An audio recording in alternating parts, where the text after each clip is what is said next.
All right, shalom, shalom. Another week, world history according to the Bible, on this beautiful Wednesday evening. So today, we're going to be dealing with the split of Israel. Let's go to 1 Kings chapter 11. So last week we did Solomon, correct? Solomon to this point. So we're going to kind of recap. I don't know if we went into it last week regarding it, but we're going to recap really briefly, just a tad bit of Solomon, and because it leads into the actual split of Israel. So I want to get 1 Kings chapter 11, and we're going to start at verse 1. God. The book of 1 Kings, chapter 11, verse 1. But King Solomon loved many strange women, together with the daughter of Pharaoh, women of the Moabites, Ammonites, Edomites, Zidonians, and Hittites. So everyone knows the story of Solomon. Everyone knows that Solomon had a vice, and it was as the scriptures say, he loved many strange women.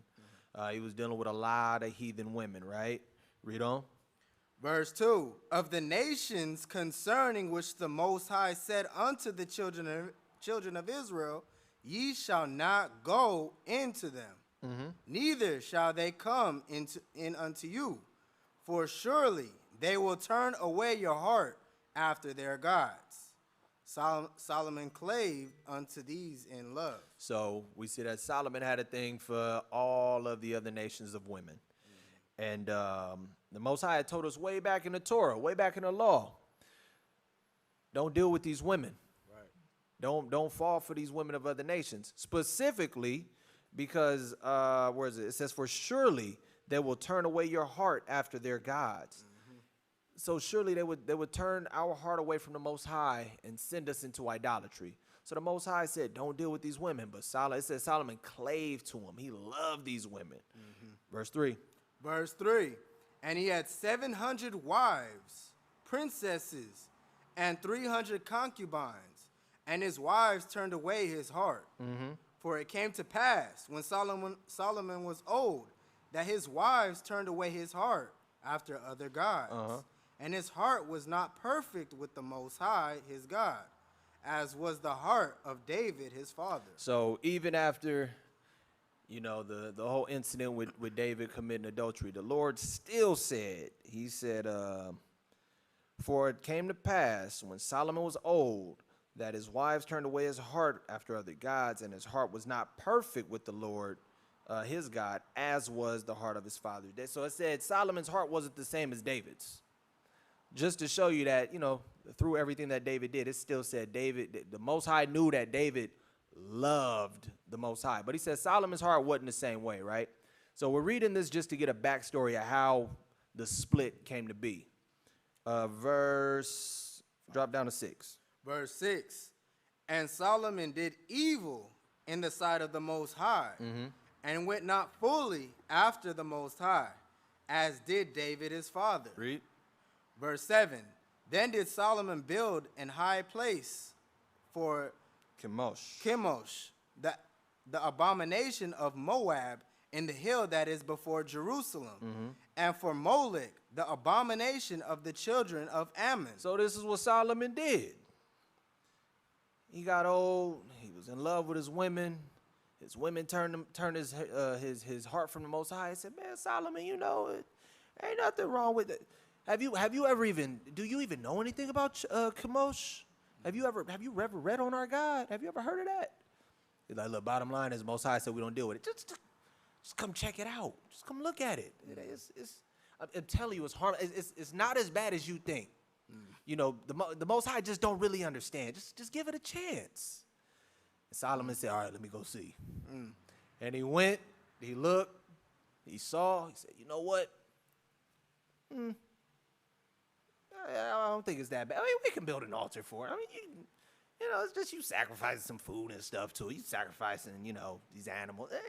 It's not that bad. Go ahead. Go ahead. Do what you do. Right? Just like Adam and Eve. Yeah, basically like Adam and Eve. You know, it's like, it's not that. Just try it out before you say no. Right. Before you say the Lord said don't do it, just give it a shot. Just taste it. Just one time. So it said, then Solomon built high places. He built altars. He built places of altars for worship. Full-fledged. For these particular idol gods, right? Read verse 8. God. Verse 8. And likewise did he for all his strange wives, which burnt incense and sacrificed unto their gods. So the Moabites was like, yeah, just try it out with Chemosh. And then his Zidonians was like, what? If you gonna try, I mean, hey, you think that's good? Let me show you what we got. Let me show you Ashtoreth. Oh, you think that's good? Let me show you what we got. So it said he built an altar for all of his heathen wives. So once he got a taste of it, he was like, well, I mean, shit, I did it for you. I mean, it's not that big of a deal. Why not? All right, I'll make one for you too. You too? Damn. All right, I got one for you too. Why not? I mean, it don't seem that bad. He went down a rabbit hole. He did one. It's kind of like, you know, when you got children, and it's like, hey, Pops, can I have something? If I give you something, everybody else gonna ask for something. And all of a sudden, you're like, okay, I'll give him some. Hey, you gave him something, I want some too. Right. He got to he was at that point now. I was like, damn, I allowed one to have their God. I got to do it with the rest of them at this particular point. Verse 9. Verse 9. And the Most High was angry with Solomon because his heart was turned from the Most High power of Israel, which had appeared unto him twice. And the Most High felt so disrespected. He said, did you forget when you was young? When you was a kid and you came and you spoke to me, you said, give me wisdom.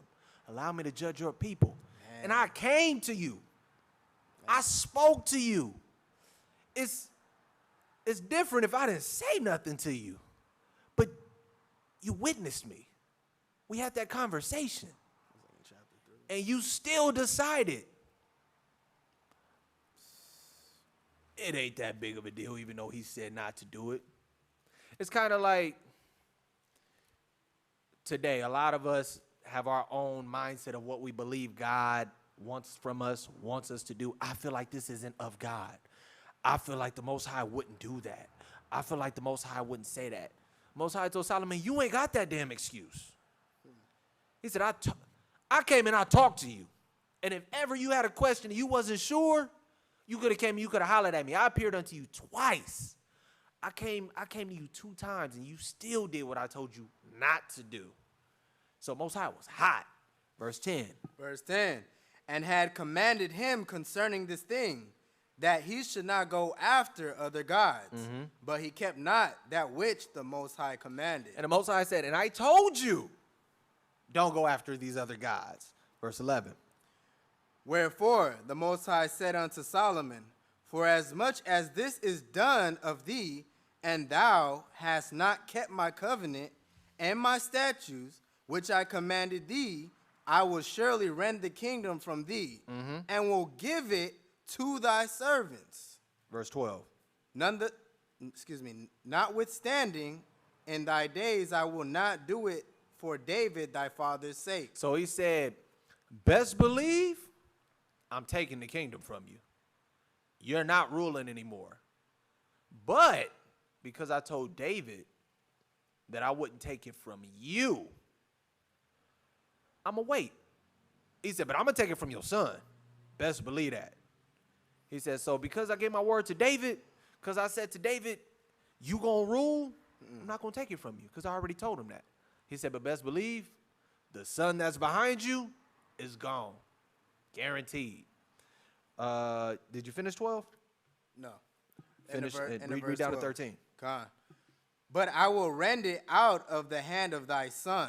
Verse 13. Howbeit, I will not rend away all the kingdom, but will give one tribe to thy son for David my servant's sake, and for Jerusalem's sake, which I have chosen. So, he said, because I already put my name on Jerusalem, I know when I rend this kingdom from you, they gonna leave, because we will read. I believe I have it down. We're gonna read it later. The head of the northern kingdom was Samaria. So he said, because I said I'm gonna leave my name here, and because I told David I wasn't gonna just completely stop his name in the line of kingship, he said, I'm gonna leave you one tribe. I'm gonna give you Judah. But aside from that, I'm taking everything else away from you. Let's drop down. Verse 28.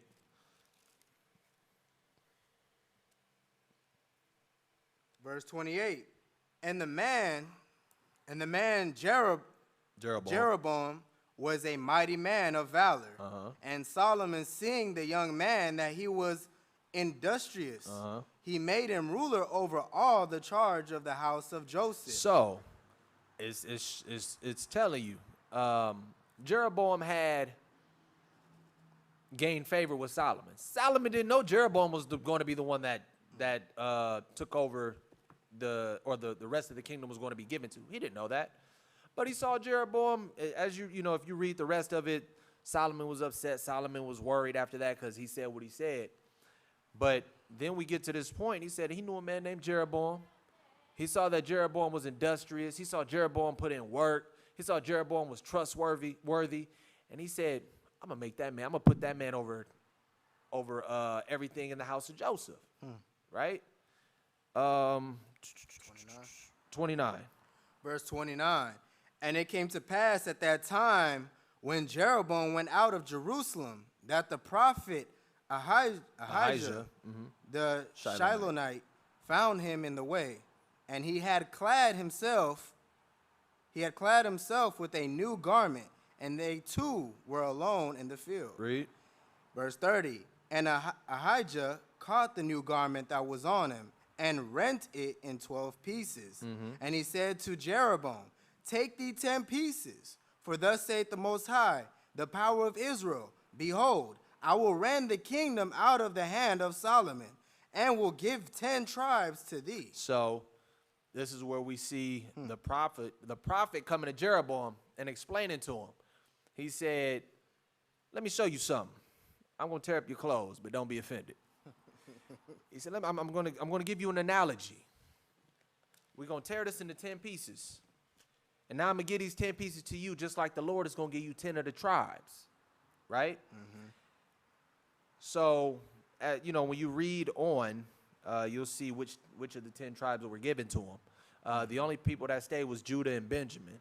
And, of course, a portion of Levi, because Levi was never given, their own inheritance or anything like that. So they always dwelled amongst all the tribes. So some of Levi was still there as well. But Judah and Benjamin is all that was left. But Ahijah's telling him, he said, Jeroboam, let me tell you something. The Lord done told me that you're going to get a big portion of the kingdom. Right? Read verse 32. We'll read down to 36. Gone. Verse 32.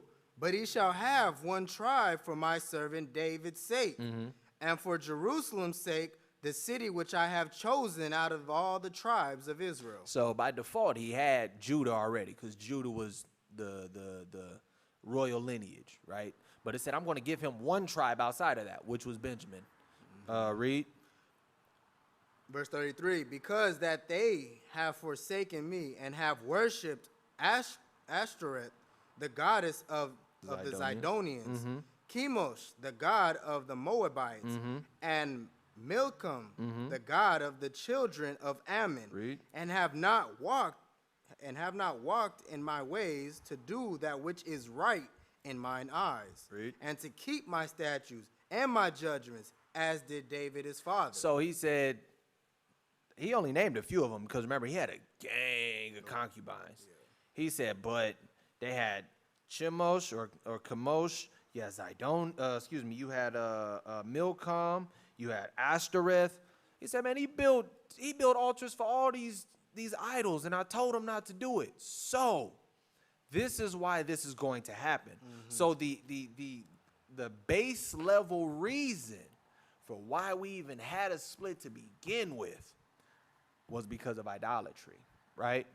But then we're going to get into what actually transpired, the historical reason of what actually transpired. So it all started with Solomon.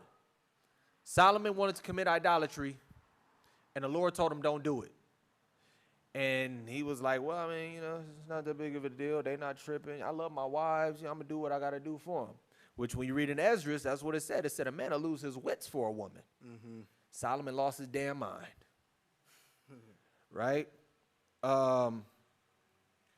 Verse 34. So that's why, I guess the inception, the very beginning of why the kingdom got split, it started with Solomon. Verse 34. Go on, verse 34. Howbeit, I will not take the whole kingdom out of his hand, but I will make him prince all the days of his life for David my servant's sake, whom I chose, because he kept my commandments and my statutes. Verse 35. But I will take the kingdom out of his son's hand, and will give it unto thee, even 10 tribes. And unto his son will I give 1 tribe, that David my servant may have a light always before me in Jerusalem, the city which I have chosen me to put my name there. So again, so he's showing you, he said, so the reason why this is finna even happen is because of Solomon. He said, however, I did say that my name is going to be in Jerusalem. I did let you know already that this is where I'm placing my name. I'm putting my house. Right.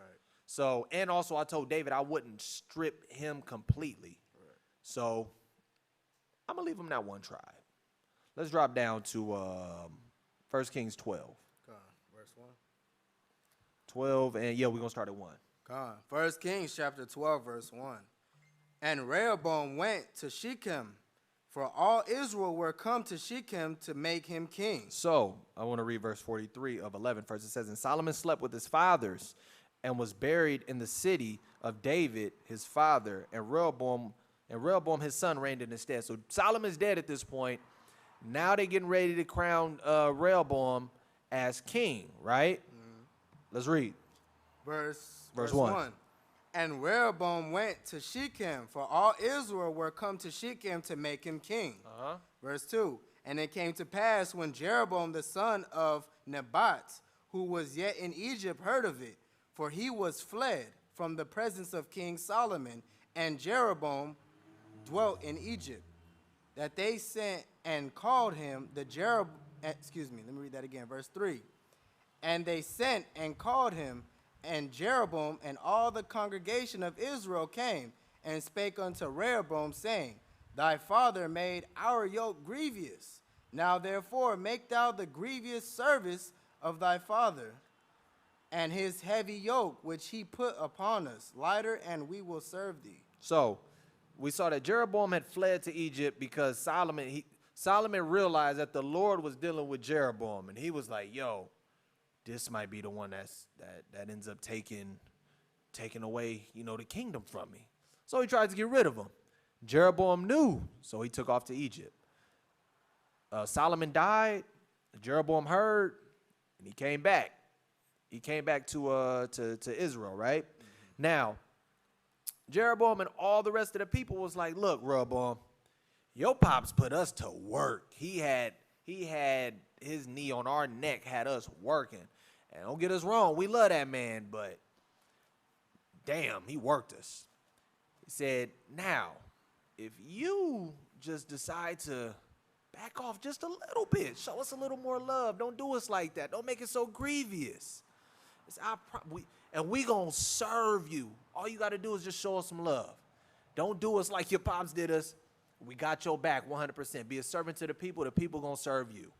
Just do that one solid for us, right? Read on. Go on, verse 5.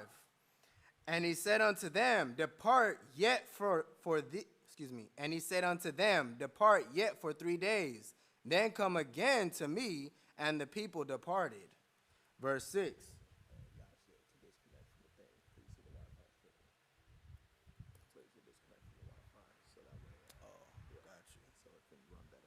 So real quick, so it said, and Rehoboam told all of Israel, he said, look, get back to me in about 3 days, and I'll I'll let you know what my answer is. Because that's what they said. They said we went, verse 1, it says, and Rehoboam went to Shechem, for all Israel were come to Shechem to make him king. So everybody already knew this was the man. It's basically the inauguration. But in the inauguration, these people were able to speak to Rehoboam. And they was like, look, Rehoboam, we went through work with Solomon. And again, he wasn't a bad king. He was awesome. He was wise. We loved him. But damn, he made life rough for us. Please, can you do us a solid? Just don't do us like that. Don't put your neck on your knee on our neck like that. Don't do that to us. Rehoboam said, you know what? We'll see. Come back in 3 days, I'll let you know. Right? Verse 6. And King Rehoboam consulted with the old men that stood before Solomon his father while he yet lived, and said, how do ye advise that I may answer this people? So Rehoboam, first thing he do, he go to the OGs first. He said, these was the ones that these are the ones that gave my pops wisdom. They gave him counsel. I want to talk to them real quick. Hey, big homies, how y'all think I should be dealing with Israel right now? Like, what do y'all think? Y'all heard what they said, right? Yeah, we heard them. We heard them, Rehoboam. Okay, so what do y'all think? How do you think I should be dealing with them? You think I should go ahead and agree to their terms, agree to what they saying? Read. Verse 7, and they spake unto him, saying, if thou wilt be a servant unto this people this day, and will serve them, and answer them, and speak good words to them, then they will be thy servants forever. It said if you gain the love of the body, gain the love of the congregation, as it says in Sirach, the Most High told us to do. He said if you serve them, it says they will be your servants forever. It ain't telling him to go out there and do all the work and stuff by himself, but it's saying if you are understanding, if you meet them where they are, if you understand what their problems are, and you make it your goal, your duty to look out for them, for the best interest of the people. If you show that you love and care about these people, they'll go to the ends of the earth for you. Let's see how Rehoboam responded. Verse 8, but he forsook the counsel. He said, you old mother is tripping. What? Serve the people? What? You must have forgot I'm the king. I thought y'all was wise. Y'all was giving my daddy all this good counsel. Y'all was giving my daddy all this wisdom. Y'all telling me to serve the people? It said he forsook that counsel. Y'all tripping. Let's see what he went and did instead. Read. But he forsook the counsel of the old men, which they had given him, and consulted with the young men that were grown up with him. Read. And which stood before him. So he forsook the OGs, the older people, the elders who had all the wisdom, and went to his homies. He said, hey, bro, let me tell you what. I went to the elders, and I was trying to see, what they thought about what the people said. And, they gave me some garbage. They told me, as king, I got to serve the people. Can y'all believe that? Damn, Rehoboam, they tripping. They must have forgot you king. I don't know what they smoking on. I thought they was wise. They supposed to be the OGs. They was giving your daddy counsel. I don't know why your daddy had them on the panel. That don't even make sense. Saying dumb stuff like that. Yeah, man. So what y'all think? What y'all think I should be doing? Let's see what his folks said. The people that grew up with him with less experience, less wisdom, less knowledge, less years on this earth. Let's see what they said. God. And he said unto them, what counsel give ye that we may answer this people, who have spoken to me, saying, make the yoke which thy father did put upon us lighter. And the young men that were grown up with him spake unto him, saying, thus shalt thou speak unto this people that spake unto thee, saying, thy father made our yoke heavy, but make thou it lighter unto us. Thus shalt thou say unto them, my little finger shall be thicker than my father's loins. Read. Verse 11. And now, whereas my father did lay you with a heavy yoke, I will add to your yoke, and my father had chastised you with whips, but I will chastise you with scorpions. So he said, this is what's so cold. Israel right So the elders who got all the wisdom, they said, just serve the people. I'm telling you, the best thing, if you show them love, show that you care, make it a little easier for them. The cold part is, people will do things for you if you don't force them to do it. So more than likely, everything you want them to do anyways, if you don't force it upon them that way, and you show them that you love and care about them, they're going to do it anyway. Just serve the people, and they're going to serve you forever. Rehoboam said, what type of dumbass counsel is that? All he heard was serve them. Serve who? Serve? I am king. You want me to serve?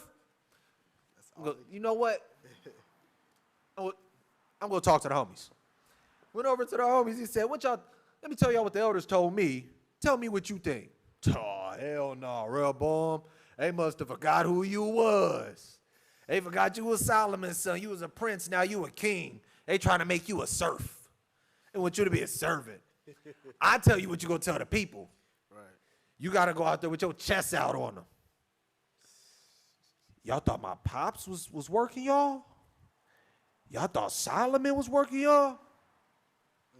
Y'all gonna wish Solomon was still working y'all. I'm gonna show y'all what it looked like. All right? My little finger, the little pressure I apply on you with just my finger is gonna be bigger than what's in between my father's loins. I was like, damn. I don't know why he made that analogy, but he did. He basically said, look. That's a wicked mindset. Yeah, something like that. Something like that. He said, oh, let me tell you how I'm about to apply pressure on y'all. Y'all thought Pops put a yoke on y'all neck? He said, Pops used to give y'all that pressure with whips. He said, I'm about to hit you with scorpions. Y'all thought that hurt? Y'all can't even imagine what's about to come. And the people were looking like, damn. Okay. Why? What we do? Damn, why you gonna do us like that, right? Verse 12. Verse 12. So Jeroboam and all the people came to Rehoboam the third day, as the king had appointed, saying, come to me again the third day. So, people came back. He said, I'll get to you in 3 days. The people came back. And they keep saying Jeroboam because Jeroboam was of high stature at that time. Remember, Solomon put him on top, put him over a lot of things. And when he came back, don't get it twisted. Don't think they was like, oh, it's just Jeroboam. They said, oh, you back. What's up, man? It's like, oh, yeah, you know, what's up, man? You know, I was just hiding in Egypt. You know, Solomon was kind of tripping, but, you know, it is what it is. It is what it is. So it says Jeroboam and the people. And on top of the fact, Jeroboam is going to play a very prominent role. It says Jeroboam and the people came back. Rehoboam said, give me 3 days. He gave him 3 days, came back, right? Read. Verse 13. And the king answered the people roughly and forsook the old men's counsel that they gave him. And spake to them after the counsel of the young men, saying, my father made your yoke heavy, and I will add to your yoke. My father also chastised you with whips, but I will chastise you with scorpions. So his boys told him that. He said, damn, that sound like a bar. I'm going to tell him that. Verse 15. Verse 15. Wherefore the king hearkened not unto the people, for the cause was from the Most High, that he might perform his saying, which the Most High spake by Ahijah, the Shilonite, unto Jeroboam the son of Nebat. So, and we're gonna drop down in a minute. So, it was all of the Lord, of course. Right. You know, he had that spirit to harden Rehoboam's heart. It was like, because any logical individual would have been like, you know what, elders? that idea is crazy enough to work. That makes sense. Serve the people, and they'll serve me. It's very so. How many people? I got brothers right now to this day that they done showed me so much love and always looked out for me that it's never a burden for me to get up and whatever you need, I'm going to go do it. That's basically what the elders were saying. Look, if you show love to the people, if you show love to them and you look out for them, they got your back. That's some wise counsel, but for some reason, Rehoboam was stupid in that moment. Said it was of the Lord. The Lord hardened his heart because he said, I'm going to make this split happen. I told Solomon, for what he did, I'm taking away the kingdom. Right. But I'm going to take it away from you by what you have done. So Solomon was the inception. He started it where the Most High said, I'm taking it away. Rehoboam was the actual cause because Rehoboam did this stupidity right here and said, I'm not about to serve y'all. Y'all thought Pops applied pressure? I'm going to show you what it really looked like. Let's read and see how Israel felt about it. Let's drop down to, what we read, 15? Yep. Let's read 16, and then we're going to drop down. Verse 16. Actually, no, we're gonna keep reading. 15, we're going to read down to 24. All right. Verse 16. So when all Israel saw that the king hearkened not unto them, the people answered the king, saying, what portion have we in David? Neither have we inheritance in the son of Jesse. To your tents, O Israel. Now see to thine own house, David. So Israel departed unto their tents. So Rehoboam said, I'm about to go harder than my pops. So Rehoboam said, I'm about to go harder than my pops. Israel said, well, why the hell are we here? It was like, we ain't got no portion here. We did this out of love. And we told you what to do, and we show you even more love. But you don't respect us enough. You know what? He said, now see to thine own house, David. So Israel departed into their tents. He said, you know what? You can do that to Judah, because that's your tribe, but we gone. They said, and they all went back to their tents. They left. They said, we ain't dealing with this. Read verse 17. Read on. But as for the children of Israel, which dwelt in the cities of Judah, Rehoboam reigned over them. So the people that still lived and remained in Judah, Rehoboam was their king, right? Read. Then King Rehoboam sent Adoram, who was over the tribute, and all Israel stoned him with stones, that he died. So Rehoboam thought it was a joke. Hey, go collect, go out there and what is it called? Go collect the taxes. You know, we're going to go out there, get this money together. And his debt collector, tax collector, whatever you want to call him, went out to Israel and said, hey, King Rehoboam said it's time.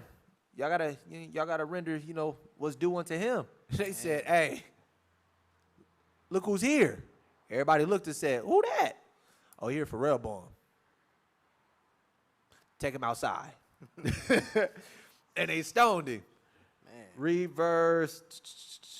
That was 18? I didn't finish it. Okay, read on. Therefore, King Rehoboam made speed to get him up to his chariot to flee to Jerusalem. So he thought it was a game, and they showed him, we ain't playing with you. We don't respect you as our king after what you did. Right. And he got on. Read. Verse 19. So Israel rebelled against the house of David unto this day. And it came to pass, when all Israel heard that Jeroboam was come again, that they sent and called him unto the congregation and made him king over all Israel. There was none that followed the house of David, but the tribe of Judah only. So at that time, it was just Judah. So everybody took off. Everybody decided, we ain't dealing with this dude. Right. He lost his damn mind. And they said, let's go to Jeroboam. Y'all remember Jeroboam? Clearly he was solid because Solomon had him as one of his leaders. He was the leader over Joseph, remember? Dude got mad love. He got a reputation. Let's make him ruler. 21. Verse 21. And when Rehoboam was come to Jerusalem, he assembled all the house of Judah with the tribe of Benjamin, and 180,000 chosen men, which were warriors to fight against the house of Israel, to bring the kingdom again to Rehoboam, the son of Solomon. So Rehoboam tried to undo what the Lord had done. Read. Verse 22. But the word of God came unto Shemaiah, the man of God, saying, Speak unto Rehoboam, the son of Solomon, king of Judah, and unto all the house of Judah and Benjamin, and to the remnant of the people, saying, Thus saith the Most High, Ye shall not go up, nor fight against your brethren, the children of Israel. Return every man to his house, for this thing is from me. They hearkened therefore to the word of the Most High, and returned to depart according to the word of the Most High. So we've officially split. Israel is officially split. Rehoboam said, oh, hell no. I'm king. He said, hey, go get the warriors from Benjamin. Let's get the rest of the warriors from Judah. And we about to go to, they think they could, you think you could do this to me? I'm King Kong. Excuse me, King Kong ain't got nothing on me. You think you gonna get away with this? I'm putting cases on all you. Rehoboam was like, this is unacceptable, right? Rehoboam was not playing, and he was about to try to undo what the Lord said. And the Lord said, hey, Shemaiah, before this man go get himself killed, go tell him to calm down, because this ain't a man. I made this happen, right? What was that, 25, 24? 24, yep. Drop down to 26. We're going to read 26 through 33. Con. So now the kingdom is split. And we're going to see how they start getting led into, all types of craziness, all types of shenanigans, right? Verse 26. Start at 26. Con. Verse 26. And Jeroboam said in his heart, Now shall the kingdom return to the house of David. If this people go up to do sacrifice in the house of the Most High at Jerusalem, then shall the heart of this people turn again unto their Lord, Read. even unto Rehoboam king of Judah, and they shall kill me, and go again to Rehoboam king of Judah. Verse 28, whereupon the king took counsel, and made 2 calves of gold, and said unto them, It is too much for you to go up to Jerusalem. Behold, thy gods, O Israel, which brought thee up out of the land of Egypt. And he set the one in Bethel, and the other put he in Dan. Okay, so real quick, let me pull this over. Oh, snap. It is what it is. Ain't gonna worry about it. I forgot to hook it up. So we see here where Israel decided they were going to fall into idolatry. Jeroboam, let's flip over to, no, don't worry about it. 1 Kings 13, right? We're going to read verse 33 in a minute. But Jeroboam was worried. He said, man, I'm king right now, but if they go worship Yahweh, they go worship the Lord, they might be returned again. You know, they might be like, Rehoboam is the king. They might have a change of heart. You know how Israel's always forgiven.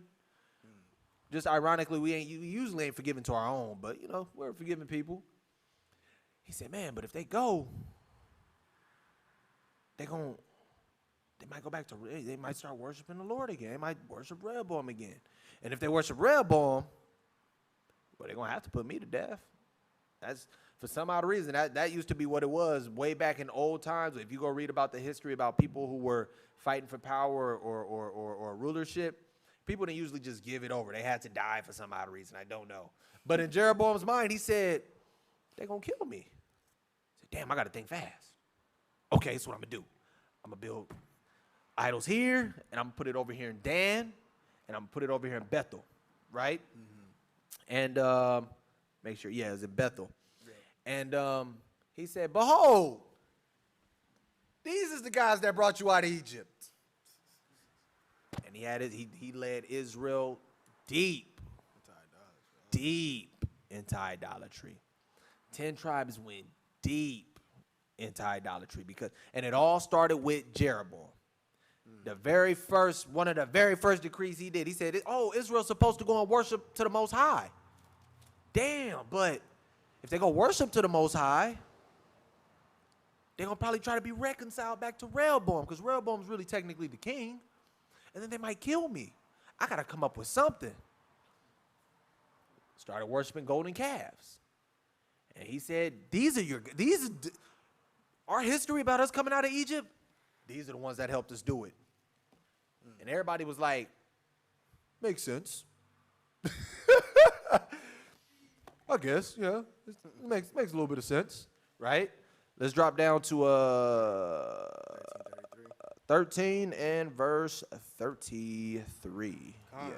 The book of First Kings. 1 Kings chapter 13 and verse 33. After this thing, Jeroboam returned not from his evil way. So Jeroboam never had a change of heart.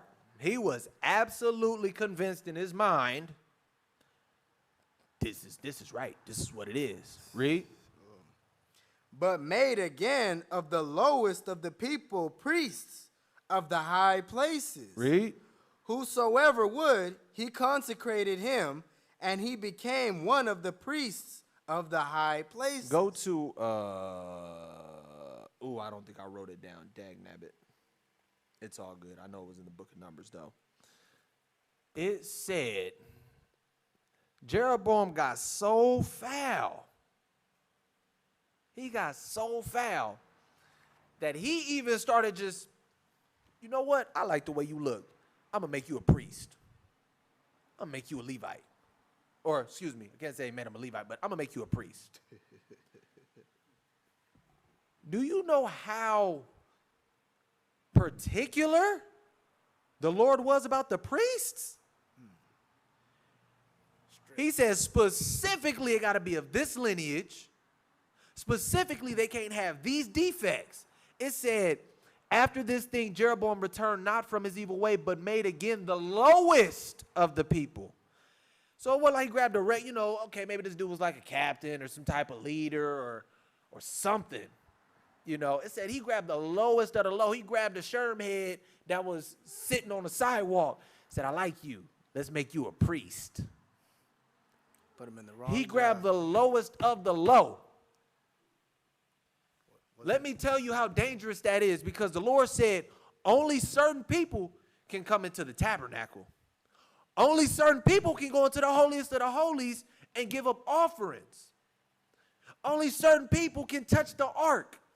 It was a time where in the story of David, when they had taken the ark from the Philistines and it was bringing it back to Israel, that the bull or the ox or whatever it was riding on hit a dip.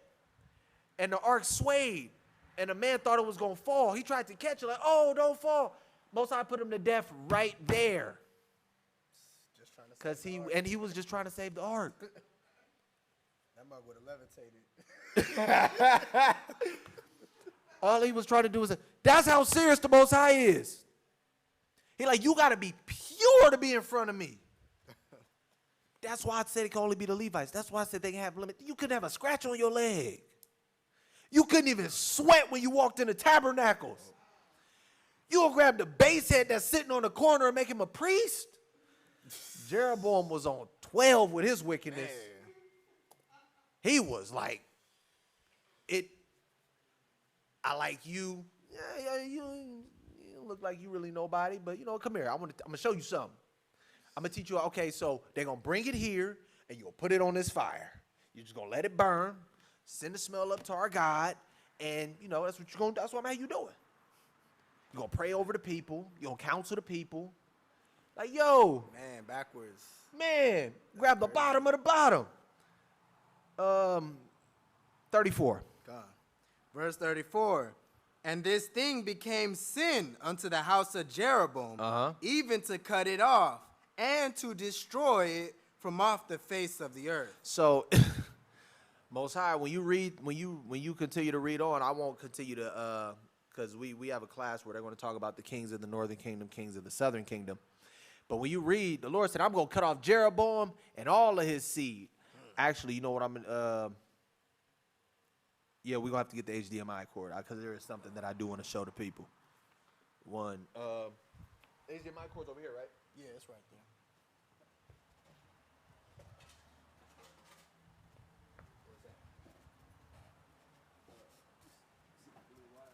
See that wire wrapped up on top of the aux cord right there? That wire, that thick wire? This one? Yep, the thick one. This one? Yep. Okay. Tell Yash take me to the PowerPoint in a second. Boom.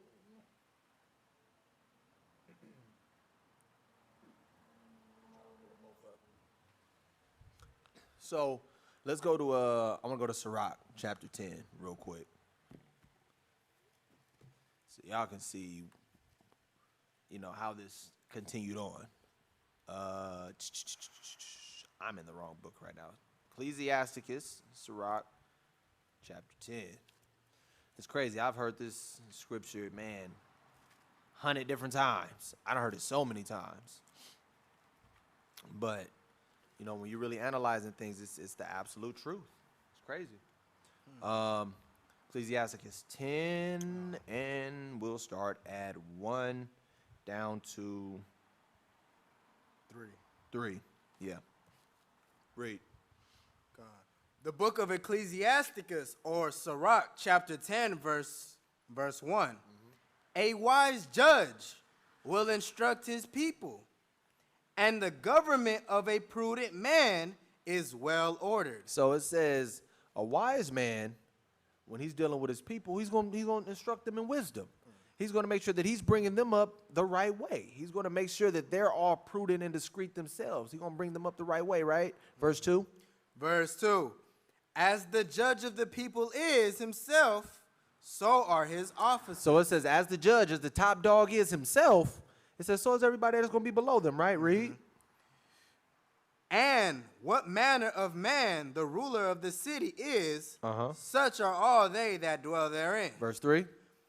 An unwise king destroyeth his people, but through the prudence of them which are in authority, the city shall be inhabited. So it says, as the judge of the people is himself, so are his officers. And what manner of man the ruler of the city is, such are all they that dwell therein. So it's basically telling you, you got a wise and righteous ruler, more than likely your people gonna be wise and righteous, right? It says, but if you got a wicked and unwise ruler, it's gonna be the same thing. It says the unwise king destroyeth his people, right? So let's go. Let's see, do I want to go there yet? Yes. Let's go to take me to the PowerPoint, Yash. Or take me to the laptop, excuse me. Oh yeah, the PowerPoint. Yeah. Oh, that's weird. Just hit FN. FN? Yeah, and then hold hit the screen. Oh, I can get up so you can record it. Go ahead. So you're gonna hit this one, you hit that one. Okay. Oh, that works. Okay. There we go. Okay. Let me move this bad boy. I don't know what happened to the image. Oh, what happened? See the photos. Let's do this.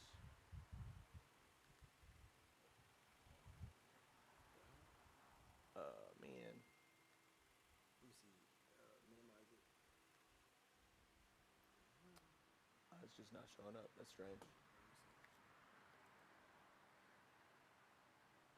If not, it's all good. I'll just talk through it.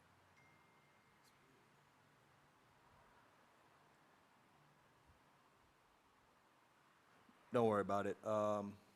You can take it off the PowerPoint, Yash. Don't worry about it. We're having technical difficulties. But I'll just read it off for you. So if it decides to load for me. Uh-oh. There we go. Okay. I was gonna say Drew. It's fine. No, don't worry about it. Let's move this bad boy over here. So when we look at the kings of both Judah and or Southern Kingdom and Northern Kingdom, right? It says Rehoboam, he did evil. Abijam or Abijah, he did evil. But Asa, when he went on, he removed all of the Sodomites. He basically tried to restore the kingdom back to righteousness. But you also got to remember that Rehoboam, though he did evil, Rehoboam never went to the magnitude of what Jeroboam was doing. Never. When you go back and you read that history, like I said, next week I think we're going into the Southern Kingdom kings, so you'll hear about it. But yeah, Rehoboam, though he didn't do righteously, he never led us way astray into idolatry and all of that stuff like Jeroboam, right? But Jeroboam led us into idolatry. He continued to, what is it called, perpetuate that. And let's go to Hosea chapter 4. And we're going to see what it eventually led to. Because when you read about the Northern Kingdom kings, all you got to do is look it up. You can research the kings of Israel or the king of the Northern Kingdom. And every single king of the Northern Kingdom, every single one with they had, I'll count them for you. They had 1, 2, 3, 4, 5, 6, 7, 8, 12, 15, 20, 21.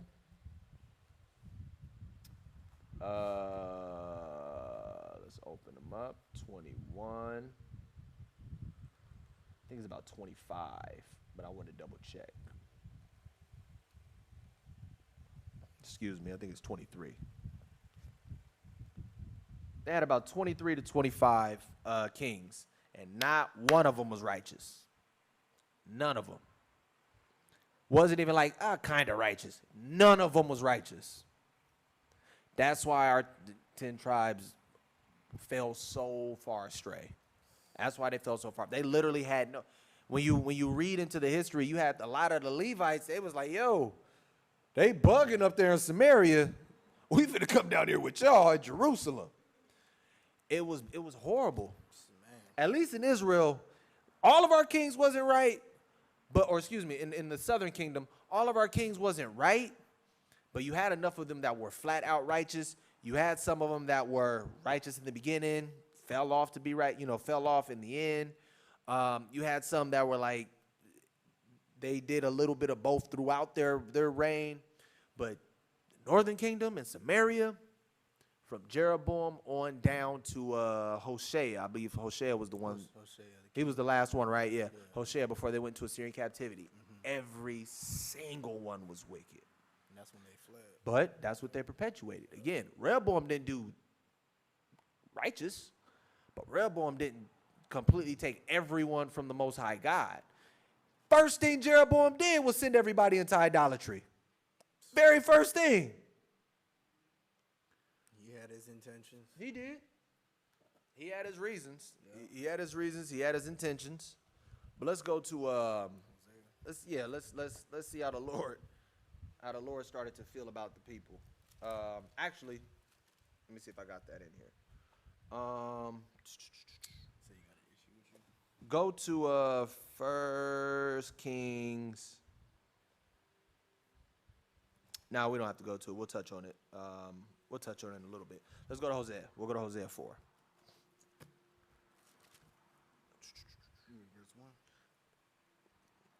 We are going to read verse. We're going to go down to 12. We're going to read verse 12. Okay. I hate that that's one of those books that's just so small. I can't find it. I know you got the page. Is it before Joel? I know. Oh, the page page is about Timothy 6. Okay. So, yeah. Read 4 and 12. The book of Hosea, chapter 4, verse 12. My people asked counsel at their stocks, and their staff declareth unto them. For the spirit of whoredoms hath caused them to err, and they have gone a whoring from under their power. So this happened. I want to read Hosea 1:1, just so you see around the time Hosea was a prophet. It says, the word of the Lord that came unto Hosea, the son of Berai, in the days of Uzziah, Jotham, Ahaz, and Hezekiah, kings of Judah, in the days of Jeroboam, the son of Joash, king of Israel. So he was a prophet through a couple of different reigns. And even here, when we read, even as time progressed, it says, verse 12, it says, my people counsel at their stocks, and their staff declareth unto them. For the spirit of whoredoms hath caused them to err, and they have gone a whoring from under their God. A stock is an idol. He's saying you seeking counsel from an idol, from idols, right? Read on. Gone, verse 13. They sacrifice unto the tops of the mountains and burn incense upon the hills, under oaks and poplars and elms, because the shadow thereof is good. Therefore your daughters shall commit whoredom, and your spouses shall commit adultery. Read. I will not punish your daughters when they commit whoredom, nor your spouses when they commit adultery. For themselves are separated with whores, and they sacrifice with harlots. Therefore the people that doth not understand shall fall. Read. Though thou, Israel, play the harlot, yet let not Judah offend. So he's saying Israel, 10 tribes, y'all out here hoeing. Y'all out here showing out. Y'all got y'all little thongs on just waving it for everybody to see. Right. No morals, no scruples. Israel went back into the world and they was loving it. Shameless. Israel went back into the world and they said, I'm free. Free spirit. I'm happy. I ain't been this happy in forever. Right? Read on. Oh, and he says, so Israel, when your people out there committing whoredoms and adultery and they doing all of this stuff that I proclaim that you should not do, I'm not punishing them, because y'all doing it as a nation to me. Read on. Verse 15. Though thou, Israel, play the harlot, yet let not Judah offend, and come not ye unto Gilgal. Neither go ye up to Bethaven, nor swear the Most High liveth. For Israel slideth back as a backsliding heifer. Now the Most High will feed them as a lamb in a large place. Most High be cold. He said, y'all some heifers. He said, you heifers got some nerve. Israel is a backsliding heifer. He meant that one. Man, when you read some of the analogies that Christ said, he said, man, you done, what did he say? He said, Israel's lifted up the skirt and allowed everyone's arrow. He said some cold stuff. I was like, what? He basically said, y'all a hoe. Y'all just giving it up to everybody. You should be ashamed of yourself. But he said, man, y'all some backsliding heifers. Read on to, what is that? Read 17. Ephraim is joined to idols. Let him alone. So again, Ephraim, which is talking about the northern kingdom. The northern kingdom is referred to as Israel, Ephraim, Joseph, usually. Those are the three that it's usually referred to.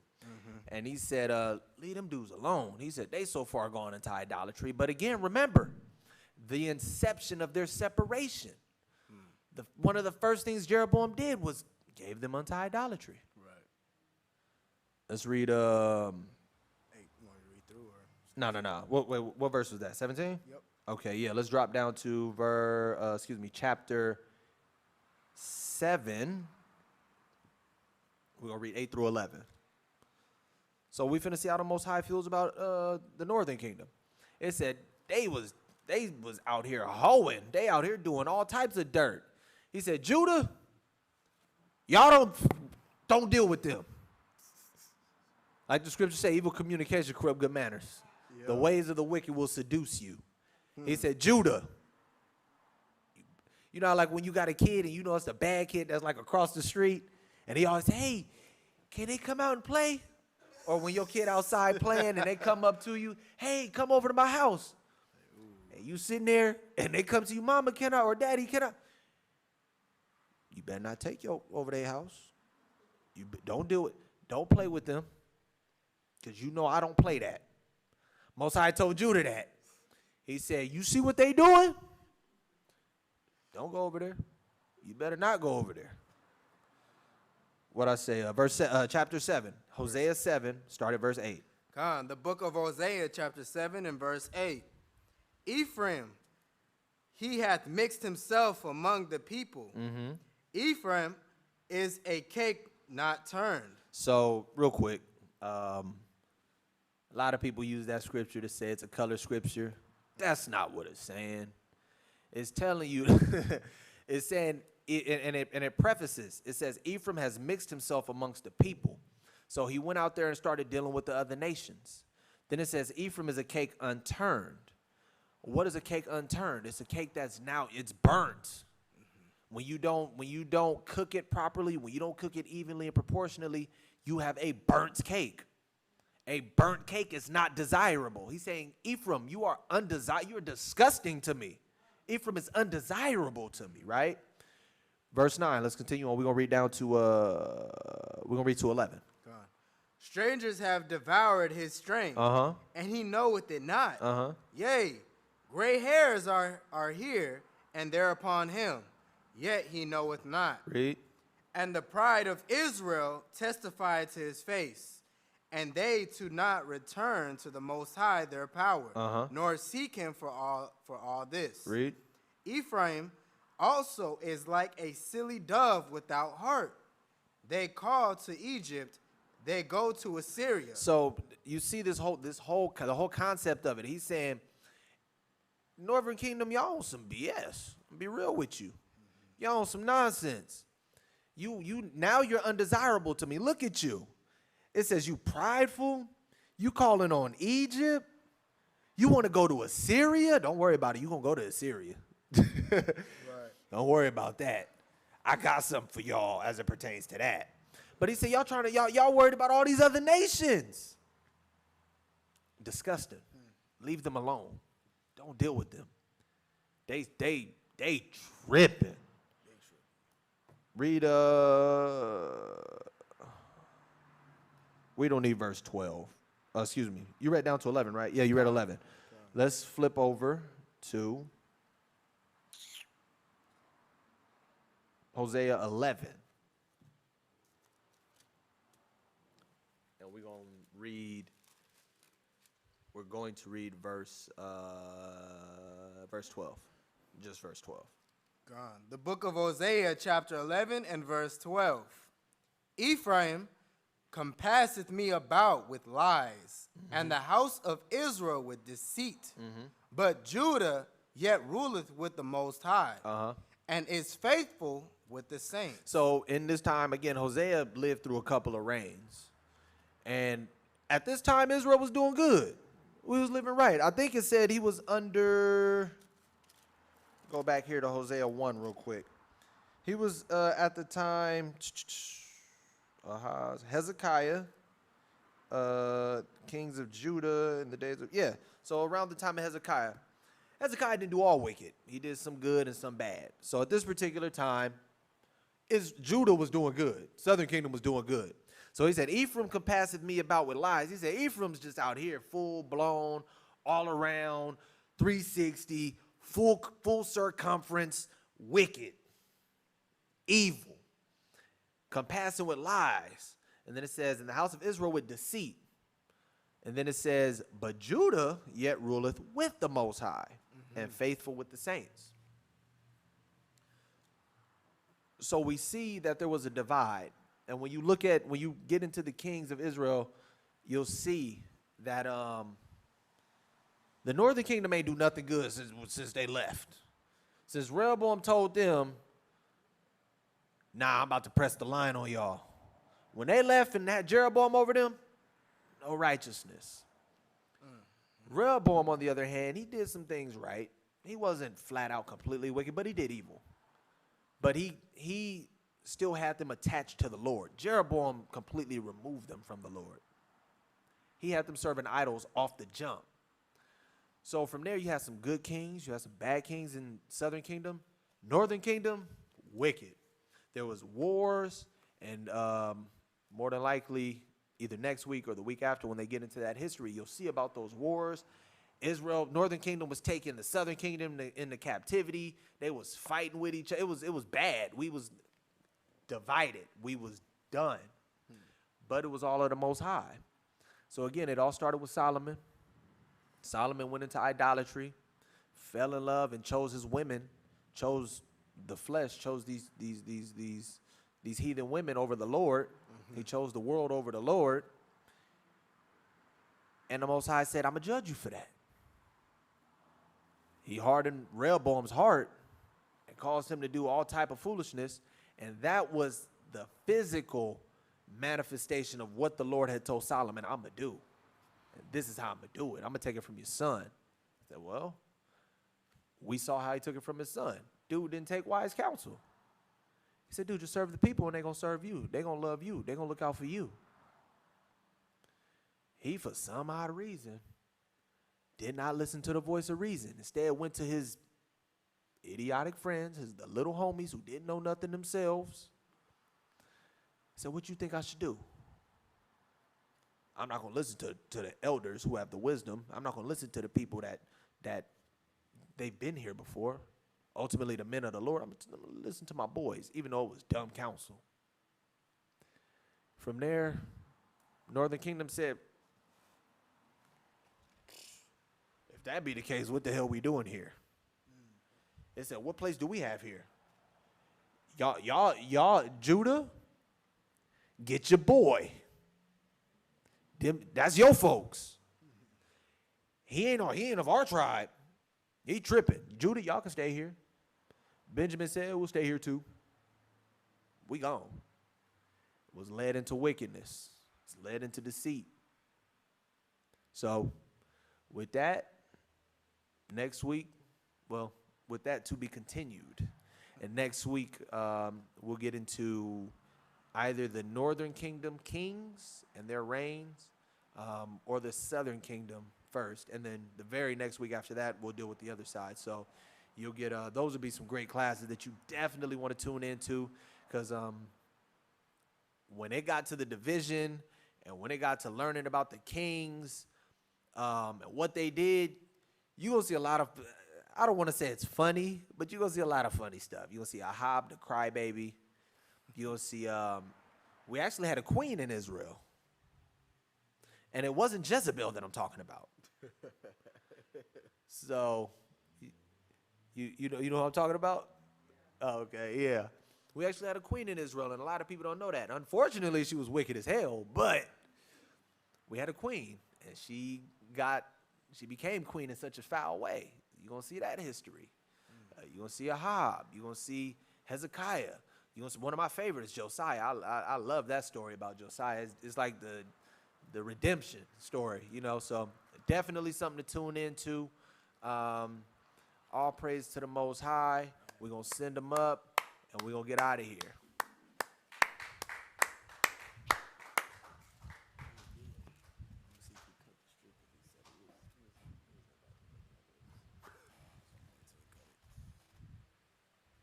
Well, we can still send them up with the people, though. We can send them up while they listen. That's cool.